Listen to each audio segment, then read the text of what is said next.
melintasi lembah, Xiaoyan dengan santai menuju ke air terjun. Tatapannya dengan hati-hati mengamati daerah sekitar, dan baru setelah menyadari bahwa tidak ada binatang ajaib di dekatnya, dia akhirnya menghela nafas lega.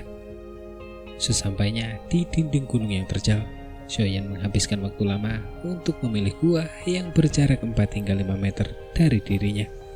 Dengan hati-hati memanjat batuan yang licin, Xiaoyan seperti monyet lincah dan dengan cepat masuk ke gua yang telah dipilihnya sebelumnya. Di dalam gua itu agak sejuk dan tidak terlalu kecil, jelas lebih dari cukup bagi Xiaoyan untuk tinggal di sini sendirian. Sambil menyapu pandangannya ke lantai, di dalam gua dengan seksama, Xiaoyan tidak menemukan tanda-tanda bahwa binatang ajaib pernah berada di dalam gua. Dengan itu, ia akhirnya merasa tenang. Ia membersihkan gua dengan cepat sebelum mengeluarkan beberapa perlengkapan berkemah dari cincin penyimpanannya dan membuat tempat tidur yang lembut dan kering. Setelah menyiapkan barang-barang penting, Xiaoyan menggunakan batu besar untuk menutup pintu gua sehingga hanya satu orang yang bisa melewatinya dalam satu waktu. Karena ia akan menghabiskan banyak hari di sana, masalah keselamatan menjadi hal yang paling penting. Setelah menyelesaikan tugas-tugas ini, Xiaoyan menepukkan kedua tangannya untuk membersihkan kotoran yang menempel. Sambil menatap gua yang agak gelap, ia merenung sejenak lalu mengeluarkan 3 batu bulan yang telah diambilnya dari gua harta karun dan meletakkannya di lekukan-lekukan dinding. Cahaya lembut itu langsung membuat gua menjadi terang. Saat ia melihat gua yang benar-benar baru itu, Xiaoyan menyeringai dan duduk sambil mendesah panjang. Segera setelah itu, ia menyilangkan kakinya dan membentuk segel latihan dengan kedua tangannya. Perlahan, memulihkan doki yang telah ia gunakan dan kelelahan mental serta fisik dari 2 hari perjalanan yang terus-menerus dan terburu-buru. Saat Xiaoyan terdiam, nafasnya berangsur-angsur stabil dan siklus sempurna dari tarikan dan hembusan nafasnya terbentuk. Setiap kali siklus nafas berganti, benang-benang energi samar terbentuk di udara di sekitar tubuh Xiaoyan dan mengikuti nafas Xiaoyan untuk mengalir ke tubuhnya. Dan setelah jalur Qi-nya memurnikan energi itu disimpan ke dalam pusaran Qi di bagian bawahnya. Saat berlatih dalam diam, pikiran Xiaoyan meresap ke dalam tubuhnya. Dengan tampilan batin yang menakjubkan, ia mampu melihat dengan jelas doki yang mengalir di dalam tubuhnya. Pikirannya melewati beberapa jalur Qi inti sebelum akhirnya tiba di area perut bagian bawah. Sebagai fondasi doki, pusaran itu perlahan berputar saat muncul di pandangannya. Sekali lagi, melihat pusaran Qi yang ajaib ini, Xiaoyan merasa sedikit puas. Setelah hampir setahun berlatih, pusaran Qi putih susu seukuran ibu jari dari saat ia baru saja naik menjadi Dao-se telah berubah menjadi warna kuning muda karena metode Qi. Lebih jauh lagi, pusaran itu jauh lebih besar dari sebelumnya. Xiaoyan dapat dengan jelas merasakan bahwa konsentrasi Dao Qi di pusaran Qi lebih dari 10 kali lebih kuat dari sebelumnya. Sambil menatap Dao Qi kuning muda yang terus mengalir dari jalur Qi ke dalam pusaran Qi, Xiaoyan tersenyum tipis saat pikirannya perlahan-lahan menarik diri dari dalam tubuhnya. Hanya ketika Dao Qi di dalam tubuhnya telah pulih sepenuhnya, Xiaoyan membuka matanya. Sambil memutar tubuhnya dengan malas, tubuh Xiaoyan kembali terasa segar. Sambil mengepalkan tinjunya erat-erat, Xiaoyan dapat merasakan bahwa karena latihan kerasnya baru-baru ini, kekuatannya saat ini perlahan-lahan meningkat dari kondisi Dao-se bintang 5 menjadi Dao-se bintang 6. Mungkin dalam waktu 1 atau 2 bulan lagi, dia akan dapat memasuki level bintang 6. Dan ketika saat itu tiba, jika ia menyingkirkan batasan pedang berat dan bersama dengan beberapa jenis teknik Dao tingkat Suan, ia mungkin dapat melawan Dao-se bintang 8. Tentu saja, ini hanya jika kelas teknik Dao yang dikuasai Dao-se bintang 8 itu berada di bawah kelas Xiaoyan. Karena bagaimanapun, metode Qi Xiaoyan adalah tingkat rendah dari Huang, dan ini adalah satu-satunya kelemahannya. Setelah memulihkan energinya ke tingkat normal, Xiaoyan membalikkan telapak tangannya dan sebuah gulungan hitam muncul di tangannya. Ini adalah teknik Dao terbang Suan tinggi. Terbang tinggi di angkasa adalah impian setiap orang, dan Xiaoyan juga sangat tertarik dengan gagasan untuk terbang bebas di angkasa. Terbang adalah cara terbaik untuk melarikan diri. Jika mereka tidak memiliki elang biru milik dokter peri kecil malam itu, kesulitan bagi keduanya untuk melarikan diri dari tebing yang dikelilingi oleh banyak orang akan meningkat tajam. Di benua Doki, mengubah Doki menjadi sayap adalah hak yang hanya bisa dimiliki oleh praktisi kuat yang berada di tingkat doang dan di atasnya. Selebihnya, mereka hanya bisa menatap ke langit dan mendesah. Namun, Xiaoyan secara kebetulan memperoleh teknik dua terbang langka yang memungkinkannya melepaskan diri dari batasan yang dimiliki orang lain. Sambil memegang gulungan itu dengan kedua tangannya, Xiaoyan menjilat bibirnya dan melepaskan tali pengikat gulungan itu sebelum perlahan-lahan membukanya. Saat gulungan hitam legam itu terbuka, dua sayap elang hitam legam yang membuatnya sedikit gemetar muncul di depan matanya. Karena sepasang sayap elang ini dilukis pada gulungan itu, sayapnya tidak terlalu lebar. Namun, sayap itu samar-samar memancarkan kehangatan. Melihat pemandangan misterius ini, jelas itu bukan sekedar gambar sederhana. Sayap elang itu berwarna hitam pekat dengan awan ungu samar-samar terlihat. Jika diperhatikan dengan seksama, sepasang sayap itu sebenarnya seperti baja hitam, memiliki tekstur logam yang istimewa. Bulu-bulu pada sayap elang itu memancarkan kehangatan yang lembut, dan ketika Xiaoyan meniupnya dengan lembut, ekspresinya menjadi sedikit khawatir. Di bawah angin sepoi-sepoi, bulu-bulu pada sayap elang itu tiba-tiba bergoyang ke atas seolah-olah itu asli. Itu adalah pemandangan yang sangat ajaib. Saat pandangannya menyapu sayap elang tersebut, mata Xiaoyan tiba-tiba berhenti pada sebaris kata di satu sisi dan mengedipkan matanya. Dia dengan lembut melafalkan kata-kata itu dengan jelas. Elang api hitam awan ungu, binatang ajaib bertipe terbang peringkat 5. Menurut legenda, ia memiliki garis keturunan dari burung poni kuno. Kecepatan terbangnya adalah yang tercepat di antara semua binatang ajaib bertipe terbang. Secara alami ia licik dan kejam, sangat sulit ditangkap, dan hanya hidup di daerah pegunungan berkabut di utara benua. Itulah kata-kata yang Xiaoyan baca dalam gulungan itu. Binatang sihir tingkat 5, gumam Xiaoyan terkejut. Xiaoyan menelan ludah. Binatang itu tidak kurang dari seorang praktisi manusia di tingkat doang. Setelah itu Xiaoyan melanjutkan membaca isi dari gulungan tersebut. Nama teknik do ini adalah sayap elang, yang juga dikenal sebagai sayap awan ungu. Butuh waktu 3 tahun bagiku dan beberapa teman untuk berhasil menangkap elang api hitam awan ungu.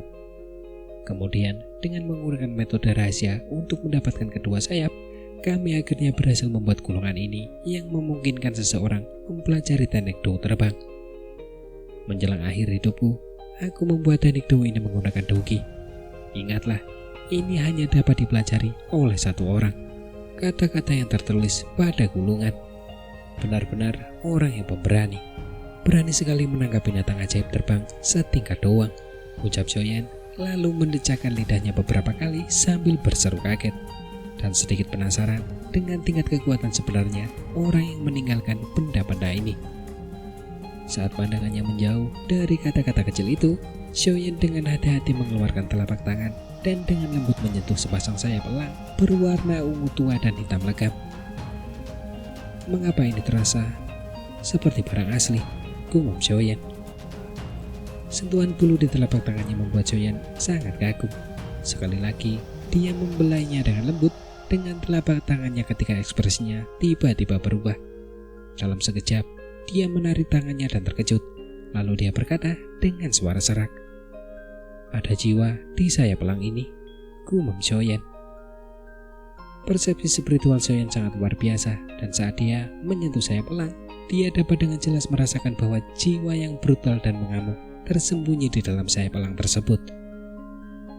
Itu benar, memang ada jiwa yang tersembunyi, tetapi jiwa itu tidak memiliki kesadaran.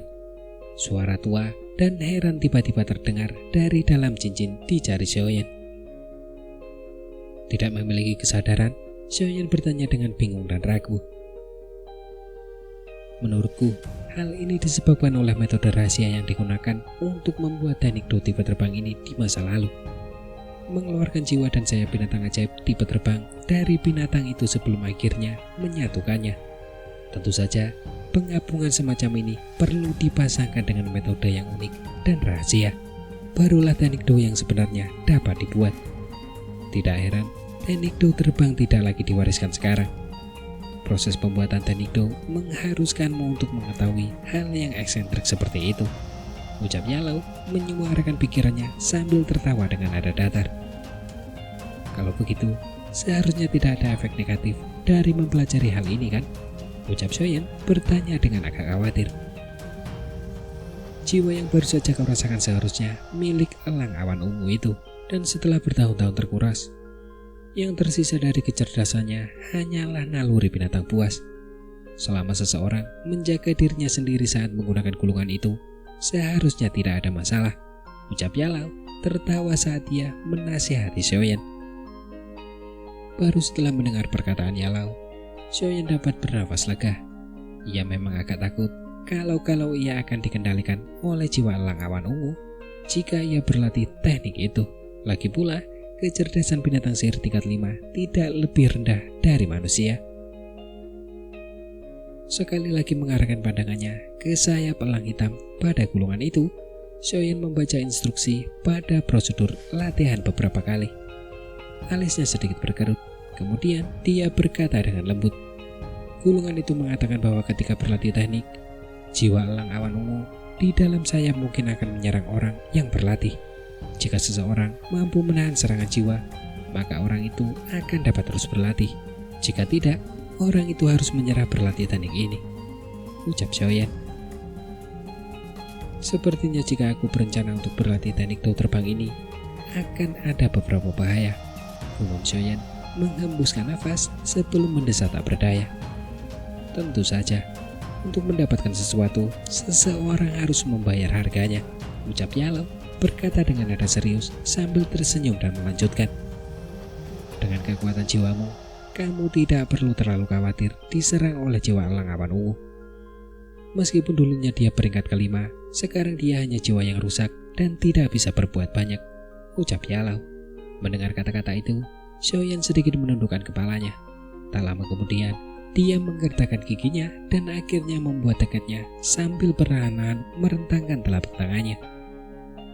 Kedua telapak tangannya bergerak ke gulungan itu dan dengan lembut menekan sayapnya yang lembut. Soyen menarik nafas dalam-dalam dan dengan santai menutup matanya. Tak lama setelah Soyen meletakkan telapak tangannya di atas sayap, dari dalam sayap elang, jiwa elang tirani tiba-tiba meraung dengan kicauan tajam yang membuat jiwa-jiwa gemetar. Kicauan itu menembus gulungan dan mengikuti jalan melalui telapak tangan Soyen, dan dengan paksa ia secara putus asa menghantam pikirannya. Itulah kali pertama Soyen mengalami serangan jiwa. Tubuhnya tiba-tiba bergetar dan kulitnya berubah beberapa tingkat lebih putih. Berkonsentrasilah, lindungi pikiranmu, biarkan ia menyerang. Dari dalam cincin, Yalow berteriak. Sambil menggertakkan giginya dan mengangguk, persepsi spiritual Soyen membentuk beberapa lapis perlindungan di sekitar pikirannya, yang memungkinkan dia akhirnya mampu menahan serangan tajam pada jiwanya. Seolah-olah menyadari bahwa kicauan jiwa itu tidak berpengaruh, jiwa elang awan ungu terdiam sesaat sebelum kehadiran yang brutal tiba-tiba memaksa masuk melalui gulungan itu dan masuk langsung ke dalam pikiran Soyen. Tenangkan pikiranmu, jangan biarkan pikiran mengendalikan emosimu. Kalau tidak, kau akan berubah menjadi binatang buas yang hanya tahu cara membunuh. Suara berat Yalow terdengar pada saat yang tepat ini. Sekali lagi menghela nafas dalam-dalam, Soyen menjaga pikirannya erat-erat. Tidak berani membiarkan kehadiran brutal itu menyerang sedikit pun. Pertukaran jiwa ini berlanjut selama lebih dari 10 menit sebelum elang awan ungu perlahan mundur karena kalah. Meskipun kekuatan Soyen jauh dari mampu menandingi binatang ajaib tingkat 5, namun setelah ditekan selama bertahun-tahun yang tak terhitung jumlahnya, sudah tidak ada perbedaan antara elang awan ungu ini dengan binatang buas yang lumpuh. Ketika kehadiran brutal seperti binatang buas itu akhirnya menarik diri dari gelombang pikirannya, tubuh Soyen yang sakit segera runtuh. Wajahnya yang pucat tampak sangat lelah. Benturan jiwa semacam ini jauh lebih melelahkan daripada benturan tubuh fisik. Apakah ini dianggap sukses? Xiaoyan bertanya sambil menyeka keringat di dahinya. Kurasa begitu. Kau sekarang memiliki kualifikasi untuk mempraktikkan teknik ini, ucap Yalao. Xiaoyan merasa senang mendengar kata-kata ini. Sambil tertawa, dia sekali lagi meletakkan kedua telapak tangannya di sayap elang. Kali ini, dia tidak menerima serangan jiwa dan mengerutkan bibirnya. Doki di dalam tubuh Xiaoyan mengikuti instruksi pada gulungan itu saat perlahan mulai mengalir. Sesaat kemudian, Doki Xiaoyan mengalir ke lengannya dan secara bertahap masuk ke telapak tangannya. Ketika Doki muncul di tengah telapak tangan, sayap elang pada gulungan hitam itu tiba-tiba menyala dengan cahaya ungu hitam. Mereka bersinar semakin terang sebelum akhirnya berubah menjadi dua sinar cahaya hitam keunguan kecil saat mereka memasuki telapak tangan Xiaoyan. Setelah dua sinar cahaya kecil berwarna hitam keunguan memasuki tubuh Xiaoyan, mereka mengikuti jalur Qi dan mengalir hingga mencapai jalur Qi di punggung Xiaoyan sebelum mereka tiba-tiba berhenti dan berbalik untuk secara tak terduga memaksa masuk dan mengukir dua jalur Qi kecil baru. Kedua jalur Qi baru ini tumbuh dari jalur Qi utama dan hanya ketika mereka menjangkau dan menciptakan jalur keluar di bagian belakang tubuh, barulah pertumbuhannya perlahan berhenti. Di dunia luar, Xiaoyan masih teralihkan oleh hilangnya sayap elang. Tiba-tiba, ia berteriak keras sementara keringat mulai mengalir di dahinya saat ia mencengkram kedua tangannya erat-erat. Sambil terengah-engah, ia mendesis dan mengumpat. Apa yang sedang dilakukan makhluk terkutuk ini? Gumam Xiaoyan. Tubuhnya meringkuk saat ia berbaring di tanah. Xiaoyan menggigit bibirnya hingga darah mengalir keluar dari mulutnya. Setelah bertahan beberapa saat, Xiaoyan akhirnya tidak dapat menahan rasa sakit dari jalur Qi-nya yang terkoyak, dan dengan demikian, ia mulai kehilangan kesadarannya. Ketika Xiaoyan sadar kembali, ia merasakan sedikit nyeri di sekitar tubuhnya, seperti tertusuk jarum. Ia membelai cincin penyimpanan di jarinya dan mengeluarkan botol Qio kecil. Memiringkan botol itu, ia meneteskan beberapa tetes cairan merah muda ke dalam mulutnya. Setelah meminum cairan merah muda yang memiliki khasiat mematikan rasa, Xiaoyan merasakan nyeri yang menusuk-nusuk di sekujur tubuhnya perlahan menghilang. Dia duduk dan mengambil gulungan hitam itu, hanya untuk menyadari bahwa semua kata gambar sayap elang telah menghilang. Xiaoyan menatap gulungan kosong itu dan mengerjapkan matanya dengan bingung. Kemudian, dia menanggalkan pakainya dan mengeluarkan sepotong cermin kristal dari cincin penyimpanan. Dan dengan bantuan cahaya yang dipantulkan, dia menyadari bahwa sepasang tatu sayap elang hitam seukuran telapak tangan tanpa disadari telah muncul di punggungnya. Apakah ini sayap elang awan ungu? Ucap Xiaoyan bergumam pada dirinya sendiri dengan suara sedikit tidak yakin. Doki dalam tubuhnya mengalir menuju dua jalur Qi yang telah diciptakan dengan paksa dan masuk ke dalam tato punggungnya. Setelah menerima doki yang dipancarkan, tato hitam pekat itu segera memancarkan cahaya ungu samar. Pada akhirnya, tato itu berubah menjadi sepasang sayap yang kokoh. Ukuran sayap elang ungu hitam itu juga melebar dari ukuran telapak tangan menjadi sekitar setengah kaki panjangnya. Xiaoyan yang penasaran melihat sepasang sayap elang dengan garis-garis ungu itu sambil berpikir untuk menggerakkannya. Sebuah gaya angkat kecil tercipta di bawah tubuhnya, tetapi terlalu kecil untuk mengangkatnya dari tanah. Untuk bisa terbang menggunakan sayap awan ungu, dibutuhkan doki dalam jumlah besar. Dengan kekuatanmu saat ini dan kurangnya latihanmu dalam mengendalikan sayap, aku khawatir kau hanya bisa meluncur dalam jarak pendek, ucap Yalao melihat tindakan Xiaoyan yang agak lucu. Yalao tidak bisa menahan tawa. Xiaoyan menyeringai dan menganggukkan kepalanya. Sejak awal, dia tidak menyangka bisa langsung terbang. Sedikit hasil yang dia dapatkan saat ini sudah sangat memuaskan. Karena bagaimanapun, semuanya harus dilakukan dengan perlahan.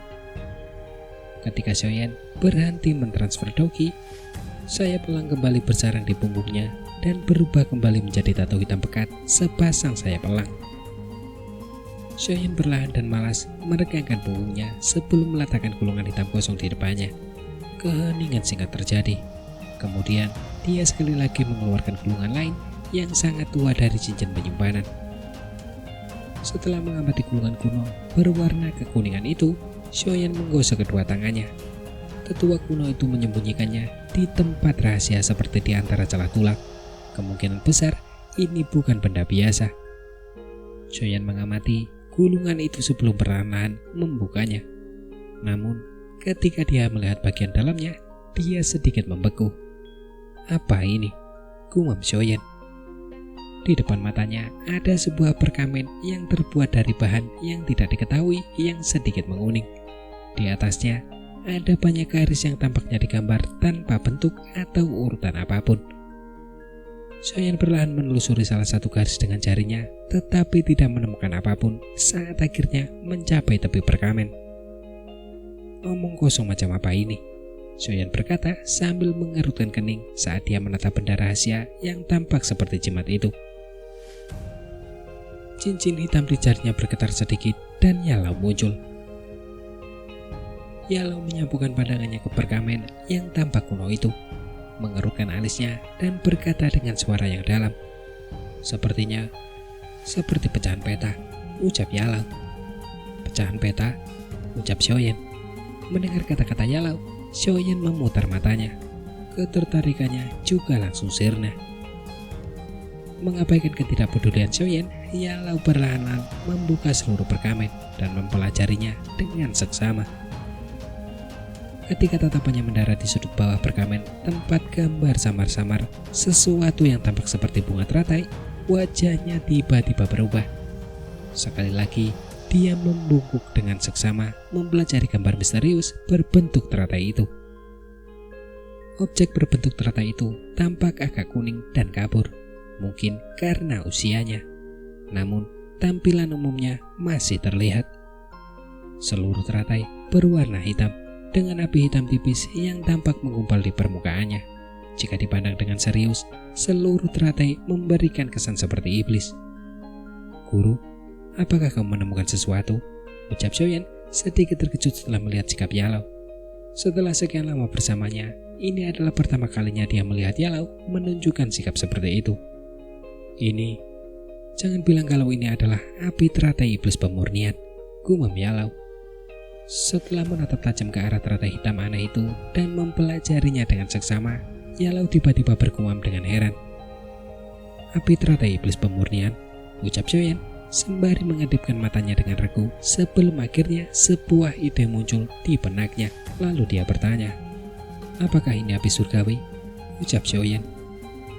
Benar, ini adalah salah satu api surgawi dan merupakan yang paling misterius di antara daftar api surgawi. Yalau menganggukkan kepalanya dengan serius saat dia berbicara dengan suara yang dalam. Api teratai iblis pemurnian berada di peringkat ketiga dalam peringkat api surgawi. Ia memiliki kemampuan khusus untuk memurnikan segalanya. Objek apapun yang sedikit terkena api ini akan dibersihkan menjadi ketiadaan, kekuatan yang sangat menakutkan. Api surgawi jenis ini sangat langka, dengan hanya sekitar 2 atau 3 bunga yang ada. Tetapi tidak ada yang tahu di mana mereka berada. Aku tidak tahu siapa yang benar-benar mencatat keberadaan mereka, tetapi tidak ada yang pernah melihat api ini. Satu-satunya alasanku dapat mengenalinya adalah karena aku beruntung menemukan beberapa petunjuk kasar tentangnya ketika aku mencari api surgawi. Jangan bilang padaku bahwa peta ini akan mengarah ke api teratai iblis pemurnian, seru Yalau sambil menatap perkamen yang tampak kuno itu dengan kaget. Sayang sekali ini hanya pecahan peta. Dengan informasi yang samar-samar seperti itu, kita tidak punya harapan untuk menemukannya, ucap Xiaoyan. Ketertarikan Xiaoyan meningkat, tetapi ketika dia mengingat bahwa itu hanya pecahan peta, dia merasa menyesal. Sudah cukup beruntung menemukan sedikit informasi tentang api iblis teratai pemurnian ini. Bahkan, jika kamu berhasil menemukan api itu sekarang, kamu tidak memiliki kemampuan untuk melakukan apapun terhadapnya. Baiklah, mari kita lakukan dengan perlahan. Jika beruntung, kau mungkin akan menemukan pecahan peta lainnya di masa mendatang. Yalau tersenyum dan lanjut berkata, jika kamu berhasil menelan api teratai iblis pemurnian, sulit untuk memprediksi tingkat evolusi mantra api milikmu, ucap Yalau. Bukankah yang tertinggi adalah level Tian tingkat tinggi? Ucap Xiaoyan merentangkan tangannya dan bergumam. Itu mungkin tidak sepenuhnya benar. Yalo tertawa pelan sebelum tiba-tiba terdiam. Ia melambaikan tangannya dan berkata dengan suara datar, benua Dogi sangat besar. Begitu kau mencapai level tertentu, kau tentu akan menyadari betapa besarnya benua ini. Namun, untuk dirimu yang sekarang, lebih baik untuk benar-benar bangkit dari bawah. Jangan lupa bahwa hanya pasukan tentara bayaran kepala serigala yang kecil saja sudah cukup untuk membuatmu babak belur, ucap Yalau. Xiaoyan menatap Yalau yang misterius dan menganggukkan kepalanya tanpa daya. Ia mengusap bibirnya dan berkata, siapa yang tidak memanjat dari bawah, ucap Xiaoyan. Yalau tersenyum dan dengan sedikit gemetar berubah menjadi aliran cahaya yang kembali ke dalam cincin. Saat melakukannya, dia tertawa untuk terakhir kalinya. Beristirahatlah untuk hari ini. Mulai besok dan seterusnya, kita akan mulai berlatih, ucap Yalau. Mendengar ini, Xiaoyan menyentuh wajahnya dan menyeringai. Aku menantikannya. Waktu berlalu, sinar matahari yang hangat menyinari daratan. Di bawahnya, air terjun besar itu melesat maju dengan sekuat tenaga, sampai pada akhirnya berubah menjadi garis kebarakan saat mengalir turun dari tebing seperti naga yang marah. Seketika, suara gemuruh bergema ke seluruh lembah kecil itu. Berdiri di bawah air terjun, Xiaoyan menghirup udara lembab dalam-dalam. Ia mengangkat kepalanya dan menatap air terjun yang menjulang tinggi. Di dalam dadanya, jantungnya tak kuasa menahan diri untuk tidak bergetar. Di tanah kosong, di belakang Xiaoyan, puluhan tiang kayu ditancapkan ke tanah. Sekitar beberapa meter di atasnya, ada sebuah batang kayu lagi yang tergantung di dahan-dahan tinggi, bergoyang ke segala arah saat angin kencang bertiup. Cincin hitam itu sedikit bergetar, dan Yalau dengan goyah keluar darinya. Dia tersenyum dan mengangguk ketika dia melihat lusinan batang kayu. Dengan tatapan sedikit meminta maaf, dia menatap Xiaoyan, kemudian menunjuk ke batang kayu dan tersenyum. Mulai sekarang setiap pagi, kamu akan berlatih pada batang kayu ini. Aku akan memanipulasi batang kayu yang menggantung ini untuk menyerangmu. Kau harus menghindarinya dan kau tidak diperbolehkan untuk mencabut pedang berat itu. Oh, aku hampir lupa. Kamu boleh menyebutnya pedang suan berat. Ketika kamu menghindar, kamu tidak diperbolehkan untuk mencabut pedang suan berat. Selain itu, kamu tidak diperbolehkan untuk menggunakan tangan penghisap ataupun teknik telapak api, ucap Yalau. Dengan ini, Xiaoyan menundukkan kepalanya sedikit. Wajahnya dipenuhi dengan rasa ingin tahu. Dia cukup percaya diri dengan kecepatan menghindarnya. Apakah kamu ingin mencobanya? Ucap Yalau. Melihat ekspresi Xiaoyan, Yalau tiba-tiba tersenyum dan berkata, senyumnya terlihat sedikit licik. Namun jika kamu bersedia, ucap Yalau. Sambil mengangkat bahu, kaki Xiaoyan melangkah dari tanah, mendorong tubuhnya dengan anggun ke salah satu batang kayu. Tubuhnya yang tinggi memberinya sedikit watak superior saat dia melambaikan tangannya ke Yalau dan berkata, baiklah, biarkan aku melihat seberapa tangguh benda yang dirancang oleh guru, ucap Xiaoyan. Sikapmu bagus. Coba aku lihat berapa banyak gelondongan kayu yang bisa kau tahan. Mengangguk sambil tersenyum, Yalau melambaikan lengan bajunya. Angin kencang bertiup dari lengan bajunya. Seketika, salah satu dari 10 kayu yang bergoyang acak di udara melesat ke arah Xiaoyan. Tekanan samar yang dipancarkan dari kayu yang terlempar menyebabkan wajah Xiaoyan menjadi serius. Matanya yang terpaku pada kayu yang mendekat sebelum dia tiba-tiba membungkuk. Kayu itu berada dekat punggungnya saat terbang melewatinya dengan berbahaya. Sebelum dia sempat pulih dari membungkuk, sebatang kayu lain melesat ke arahnya. Xiaoyan melangkah ke tiang kayu di bawah kakinya dan mencoba melompat untuk menghindari balok kayu itu. Raut wajahnya tiba-tiba berubah ketika dia menyadari bahwa kaki yang dia gunakan untuk menginjak tiang kayu itu tampaknya menempel di sana. Perubahan yang tak terduga itu mengguncang Xiaoyan. Namun, kekuatan mentalnya cukup baik. Dia dengan bebas memanipulasi Doki di tubuhnya dan dengan cepat memindahkannya ke kakinya. Sekali lagi, dia melangkah dengan berat dan kakinya akhirnya terbebas. Pada saat yang sama, dia menghindari 2 batang kayu lainnya yang menuju ke arahnya. Meskipun Xiaoyan berhasil menghindari serangan itu, kakinya tersangkut di tiang kayu saat balok kayu kelima meluncur ke arahnya. Akhirnya, balok kayu itu dengan kejam menjatuhkannya dari tiang kayu. Melihat Xiaoyan yang merintih di tanah, Yalou bertanya sambil tersenyum. "Bagaimana?" ucap Yalou. "Apa yang kau lakukan pada tiang kayu itu?" ucap Xiaoyan sembari mengusap dadanya yang membengkak dan mengerang. "Tiang kayu dilapisi lem hitam. Setiap kali kamu bergerak, kamu perlu menggunakan Doki untuk mengatasi kelengketan. Kalau tidak, kamu tidak akan bisa menghindar tepat waktu dan bisa saja akan pingsan. Oleh karena itu, kamu harus terus menjaga aliran Doki di tubuhmu saat menghindar.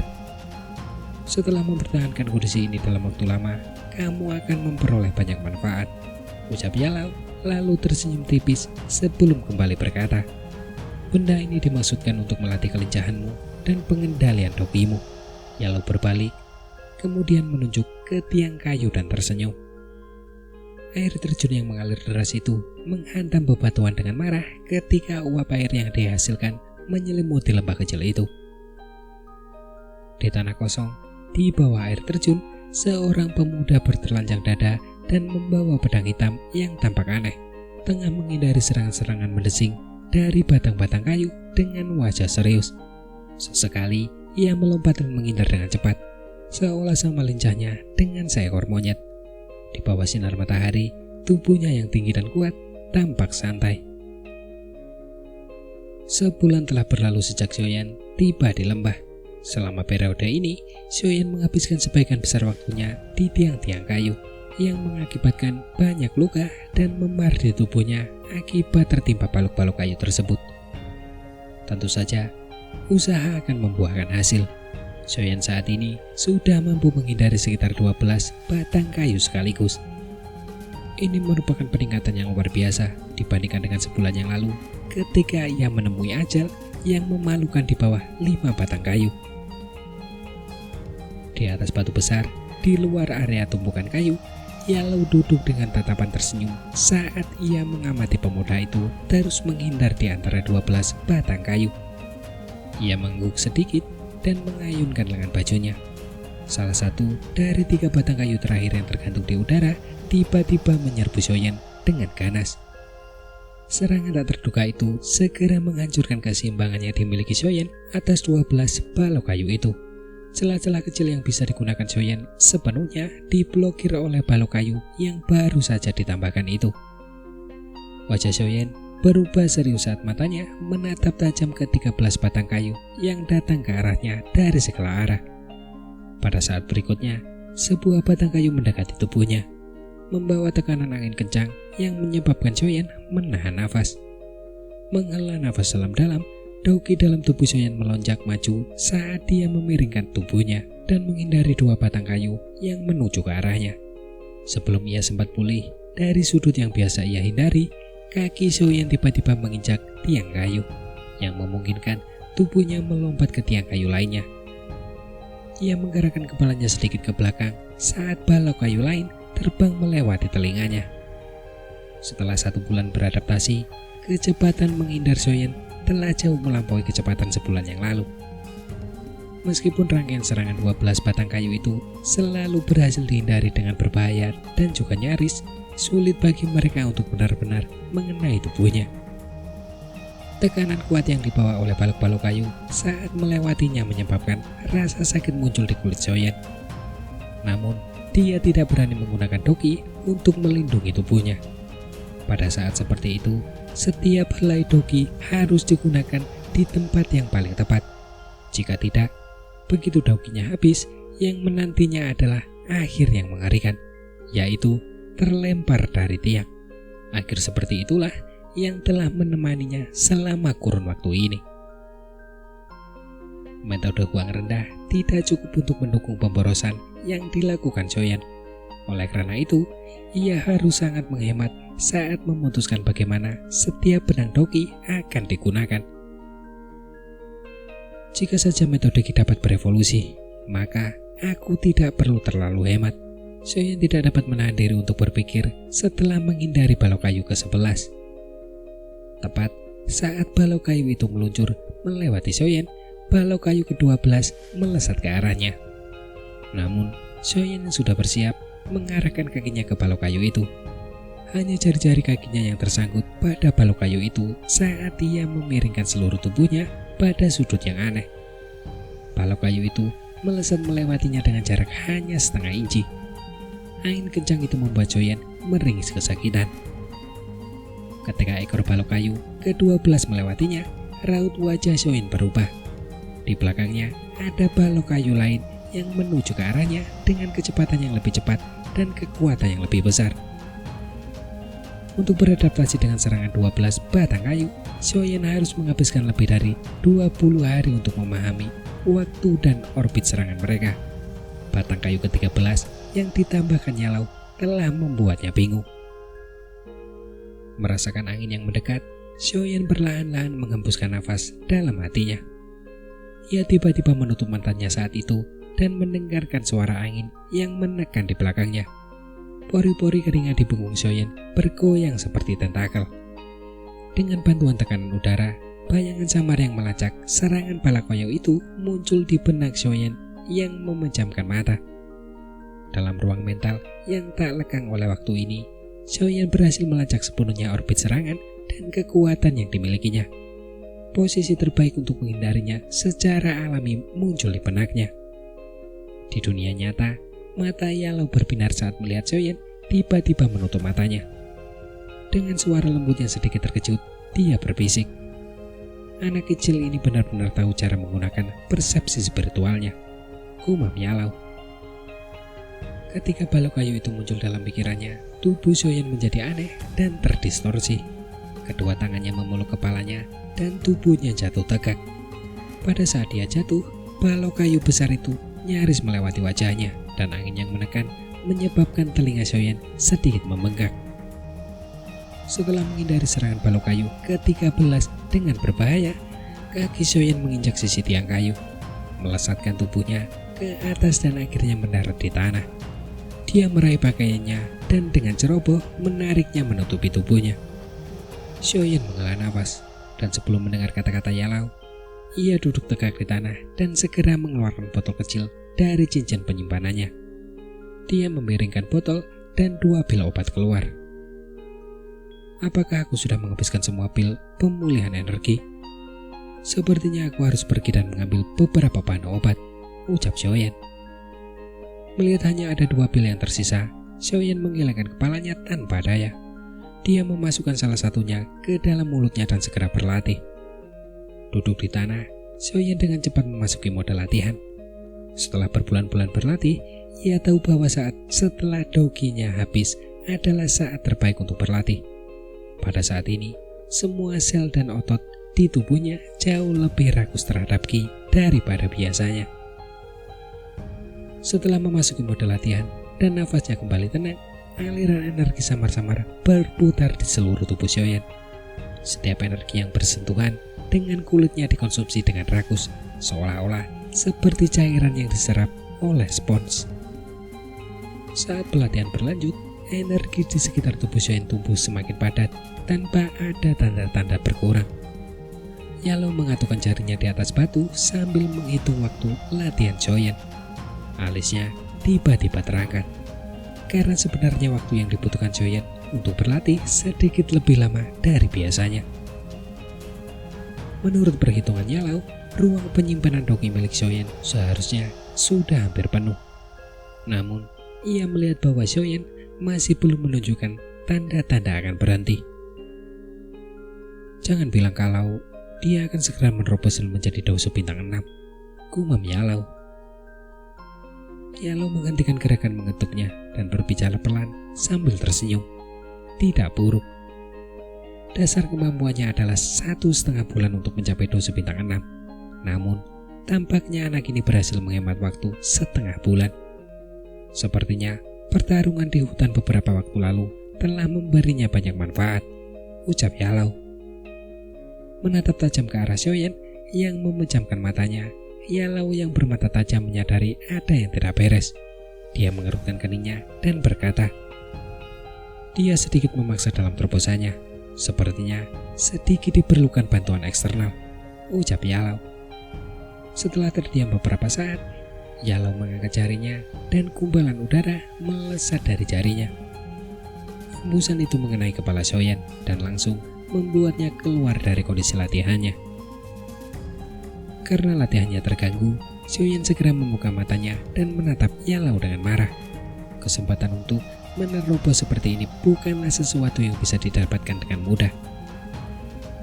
Bodoh, jika kamu terus menerobos dengan paksa, kamu harus menghabiskan waktu sebulan untuk pulih sepenuhnya, bahkan jika kamu berhasil menjadi dosa 6 bintang, ucap Yalau. Mendengar ini, Xiaoyan tidak bisa berbuat apa-apa. Menukar waktu sebulan untuk sebuah terobosan jelas merupakan proposisi yang merugikan. Sambil mendesah, Xiaoyan menatap dengan menyesal. Kesempatan yang bagus, gumam Xiaoyan. Sambil memutar matanya, Yalau membuka mulutnya dan memarahi. Aku tidak bilang tidak ada kesempatan. Naiklah ke tiang kayu itu segera. Aku akan menggunakan ke-15 batang kayu itu, ucap Yalau. 15, ucap Xiaoyan. Sambil menarik sudut mulutnya, Xiaoyan merasa ingin mengumpat dalam hatinya. Batasnya adalah 13 batang kayu. Jika ada 15 batang kayu, dia akan langsung terlempar dari tiang kayu. Dasar bodoh, apa kau tidak tahu cara melepaskan pedang suan berat? Menatap Xiaoyan yang tetap diam dan menolak untuk naik ke tiang kayu, Yalau tidak bisa tersenyum atau menangis saat ia memarahi. Yang kau butuhkan sekarang hanyalah sebuah kesempatan dan kau akan berhasil menerobos. Jangan menunda-nunda lagi, ucap Yalau. Mendengar bahwa ia bisa melepaskan pedang suan berat, mata Xiaoyan berbinar. Ia menekuk kakinya dan sambil mengerang pelan, ia meraih gagang pedang itu dan menariknya dengan kekuatannya sebelum menancapkannya ke tanah. Begitu penguasa suan berat meninggalkan tubuhnya, Xiaoyan merasa tubuhnya tampak mengembang. Doki di dalam dirinya meledak seperti letusan gunung berapi dan mengalir melalui jalur kinya. Perasaan kekuatan yang meningkat menyebar ke seluruh tubuh Xiaoyan, disertai dengan suara retakan tulang yang terus-menerus. Sekali lagi Xiaoyan merasa seolah-olah dia telah terlahir kembali. Perasaan ini seperti menyesap air di hari yang panas. Semua pori-porinya memancarkan perasaan rileks yang datang dari dalam dirinya. Menginjak tanah dengan ringan, Xiaoyan merasa tubuhnya seringan bulu. Ia mengangkat kepalanya dan melihat 15 batang kayu yang tergantung di udara. Sambil menyeringai, ia melangkah dari tanah, melesatkan tubuhnya ke tiang kayu seperti bola meriam dan berdiri tegak. Xiaoyan merentangkan kedua tangannya dan melambaikan tangannya kepada Yalau. Setelah terbebas dari bebannya, ia yakin bahwa ia dapat menahan serangan 15 batang kayu itu secara bersamaan. Sikap yang baik, gumam Yalau. Melihat kepercayaan diri Xiaoyan yang semakin tumbuh, Yalau tersenyum. Dengan lambaian lengan bajunya, angin kencang bertiup dan ke-15 batang kayu itu berguncang. Sesaat kemudian, mereka diiringi oleh kekuatan yang ganas saat mereka menyerbu Xiaoyan dari segala arah. Melihat balok-balok kayu yang menghantam udara ke arahnya, Xiaoyan mengerutkan bibirnya. Kakinya melangkah ringan di tiang kayu dan secara proaktif bergerak ke arahnya. Di bawah kendali Yalau, 15 batang kayu di atas tiang kayu membentuk serangan tanpa celah. Di bawah serangan serentak mereka, angin kencang meniup dedaunan dan rumput dari tanah serta menyebarkannya ke udara. Tanpa beban pedang suan berat, kecepatan Xiaoyan meningkat lebih dari 2 kali lipat. Gerakan menghindar tubuhnya tampak sangat alami dan lem hitam di bawah kakinya tidak lagi mampu memperlambatnya. Di bawah serangan berat itu, sosok pemuda di tiang kayu itu terus-menerus muncul dan menghilang. 15 batang kayu yang berulang kali menyerang berhasil dihindari oleh Xiaoyan yang telah terbebas dari bebannya. Melihat Xiaoyan di tempat latihan dengan cerdik menghindar, Yalau menganggukkan kepalanya. sedikit kekaguman muncul di mata tuanya. Penampilan Xiaoyan tanpa beban telah melampaui harapannya. Setelah balok kayu terakhir berhasil dihindari oleh Xiaoyan, 10 balok kayu lainnya yang bergetar tak stabil di udara tiba-tiba berhenti. Sambil menghela nafas pelan, Xiaoyan berdiri tegak seperti orang jangkung di atas tiang kayu sambil menelan pil pemulih energi yang terakhir. Setelah hening sejenak, tiba-tiba aliran energi samar dan aneh menyerbu serta mengalir deras ke dalam tubuhnya. Semakin banyak energi yang dicurahkan oleh Xiaoyan, cahaya kuning pucat muncul di tubuhnya. Wajahnya yang halus dan tampan bagaikan sepotong batu giok yang hangat, dan setelah beberapa saat ia membuka matanya, memperlihatkan cahaya seperti esensi di pupilnya. Setelah menarik nafas panjang dan dalam, Xiaoyan memiringkan kepalanya dan menatap Yalou di belakangnya. Wajahnya dipenuhi dengan senyum cemerlang. "Aku sudah berhasil," ucap Xiaoyan. Mendengar ini, Yalou tersenyum dan mengangguk. Tatapannya menunjukkan rasa puas. Setelah mencapai dosa bintang 6, kekuatan Xiaoyan sekali lagi meningkat secara signifikan. Selain itu, ia juga mampu menghindari ke-15 balok kayu dengan penguasa swan berat di punggungnya setelah 3 hari pelatihan. Peningkatan yang nyata ini membuatnya tersenyum lebar. Setelah terbiasa dengan serangan 15 batang kayu, Xiaoyan akhirnya bisa terhindar dari memar di sekujur tubuhnya seperti yang pernah dialaminya saat berlatih melawan batang kayu. Hari-hari damai berikutnya membuat Xiaoyan sangat gembira. Di bawah naungan pepohonan yang lebat, Xiaoyan berjalan dengan penguasa swan berat di punggungnya. Pandangannya terus menyapu sekelilingnya. Setelah latihan hari itu selesai, dia keluar ke lembah untuk mencari bahan obat untuk pil pemulihan energi. Pil pemulihan energi adalah sesuatu yang sangat penting bagi pelatihan Xiaoyan. Dengan itu, ia dapat menghemat lebih dari separuh waktu yang ia butuhkan untuk memulihkan dokinya. Yang terpenting, waktu adalah sesuatu yang saat ini dibutuhkan Xiaoyan. Meskipun Xiaoyan akhirnya menjadi alkemis tingkat pertama sejati dengan pertumbuhan kekuatannya, pil pemulihan energi adalah obat tingkat kedua yang tidak dapat disempurnakannya dengan kemampuan seorang alkemis tingkat pertama. Oleh karena itu, penyempurnaan pil pemulihan energi adalah sesuatu yang harus ia andalkan pada Yalou. Selain itu, bahan-bahan obat yang dibutuhkan untuk memurnikan pil pemulihan energi cukup langka. Di kota hutan saat itu, Xiaoyan hanya dapat menemukan bahan-bahan obat yang cukup untuk memurnikan 10 pil. Dalam keadaan normal, hanya menemukan bahan-bahan obat saja akan menghabiskan banyak waktu Xiaoyan. Namun, Xiaoyan bisa bernafas lega karena ini adalah pegunungan binatang ajaib yang memiliki banyak bahan obat. Dari 5 bahan obat yang dibutuhkan untuk memurnikan pil pemulihan energi, 4 telah ditemukan oleh Xiaoyan dalam jumlah yang signifikan. Jika dia bisa menemukan bahan terakhir dan yang paling penting, yaitu buah pemulihan spiritual merah, sejumlah pil yang cukup dapat dimurnikan untuk digunakan Xiaoyan. Buah pemulihan spiritual merah biasanya tumbuh di tempat-tempat yang energinya padat. Tentu saja, ini tidak terlalu pasti. Tetapi lebih baik bagi Xiaoyan untuk mencari petunjuk ini daripada mencari secara membabi buta. Dengan mengandalkan persepsi spiritualnya yang luar biasa, Xiaoyan samar-samar dapat merasakan kelimpahan energi di sekitarnya dan posisi kasar tempat-tempat berenergi tinggi. Jalan yang ditempuhnya saat ini menuju ke suatu tempat di mana ia merasakan energinya paling padat. Siang hari adalah waktu di mana binatang ajaib jarang berkeliaran. Mengetahui hal ini, Xiaoyan memilih waktu ini untuk mencari bahan obat. Selama perjalanannya, ia jarang bertemu dengan binatang ajaib yang berkeliaran mencari makan. 1 atau 2 dari mereka yang kadang-kadang ia temukan dihindari saat ia mendeteksinya. Sosok Xiaoyan dengan cepat melewati semak-semak. Setelah itu, tumpukan kecil puing terlihat oleh matanya. Di balik tumpukan batu itu, ada dinding gunung dengan tanaman ivy hijau merambat di atasnya. Sambil menatap tumpukan puing, Xiaoyan mengusap tangannya. Dari kesadaran spiritualnya, energi yang berkumpul di sekitar area itu adalah yang terpadat di wilayah sekitarnya. Pandangan Xiaoyan yang berfokus pada tumpukan puing perlahan menyapu area tersebut, dan sesaat kemudian pandangan itu berhenti pada sebatang pohon muda berwarna ungu di dinding gunung. Pohon muda itu tumbuh dari dalam dinding gunung. Di atasnya, warna hijau dan merah saling terkait karena di bawah dedaunan hijau itu tersembunyi buah-buahan merah yang mengeluarkan aroma samar. Buah pemulih spiritual merah, gumam Xiaoyan.